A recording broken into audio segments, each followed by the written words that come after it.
शिव न प्रकाश है न ही अंधकार, वह शून्य भी है और पदार्थ भी। वह समस्त ब्रह्मांड है, वह शक्ति के स्तोत्र हैं, वह शक्ति का हिस्सा है और खुद ही शक्ति भी है। शिव पुराण के अनुसार शिव शक्ति का संयोग ही परमात्मा है।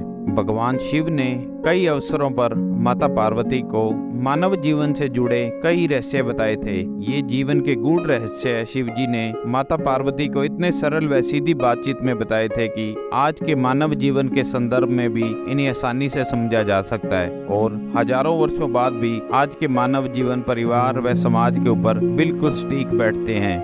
अगर इन्हें अपने जीवन में डाला जाए तो आपका कल्याण होने से कोई नहीं रोक सकता। माता पार्वती का शिव जी से पहला प्रश्न था, मानव का सबसे बड़ा गुण क्या है? भगवान शिव ने इसका उत्तर संस्कृत श्लोक से दिया। भगवान शिव ने कहा, नास्ति सत्यात् परो नान्यर्तात् पातकम परम, अर्थात दुनिया में मान सम्मान कमाना और हमेशा सत्य वचन बोलना सबसे बड़ा गुण है।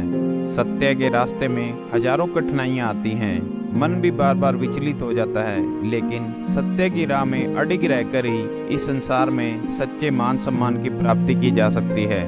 फिर माता पार्वती ने दूसरा प्रश्न पूछा, मानव सबसे बड़ा पाप कौन सा करता है? भगवान शिव ने बताया कि इस दुनिया में सबसे बड़ा पाप बेईमानी और धोखा करना है। धोखा इस दुनिया का सबसे बड़ा पाप है जो मानव करता है। सामने वाला व्यक्ति बड़ी उम्मीद व विश्वास के साथ अपने कार्य के लिए आता है, ऐसे व्यक्ति के साथ बेईमानी कर धोखा देना सबसे बड़ा अपराध है। ऐसा व्यक्ति दरअसल खुद को ही धोखा दे रहा होता है। मानव को समय समय पर परिश्रम के साथ साथ खुद का मूल्यांकन भी करते रहना चाहिए और अपने कृत्यों व व्यवहार पर खुद ही नजर रखनी चाहिए। तब माँ पार्वती ने भगवान शिव से पूछा, इंसान को कैसे कर्म करने चाहिए?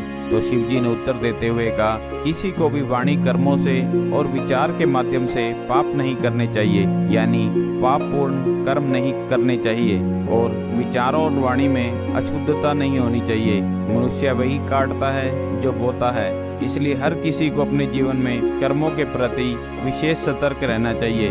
माँ पार्वती का चौथा प्रश्न था, इंसान को जीवन में सफलता कैसे मिल सकती है और इसमें सबसे बड़ी अड़चन क्या है? भोलेनाथ ने इस प्रश्न का उत्तर देते हुए कहा, मोह ही सभी समस्याओं की जड़ है। मोह माया हर समय आपकी सफलता के मार्ग पर बाधा उत्पन्न करती रहती है। जब आप दुनिया की सभी तरह की मोह मायाओं से मुक्त हो जाते हैं तो आपको जिंदगी में सफलता प्राप्त करने से कोई नहीं रोक सकता। तब माँ पार्वती ने अपने अंतिम प्रश्न में भोलेनाथ से पूछा कि इस मोह माया से बचने का क्या उपाय है? तब भगवान शिव ने माँ पार्वती को बताया कि सभी तरह के माया जालों से बचने का एक ही उपाय है कि मानव शरीर की क्षण भंगुरता को समझा जाए और अपने मस्तिष्क को उसी अनुसार डाला जाए। मानव को मृग तृष्णा में फंसकर एक के बाद एक दूसरी चीजों के पीछे भागने के बजाय ध्यान में मन लगाना चाहिए और कर्म के चक्कर और शरीर के बंधन से मुक्ति के लिए ध्यान का अभ्यास करते रहना चाहिए।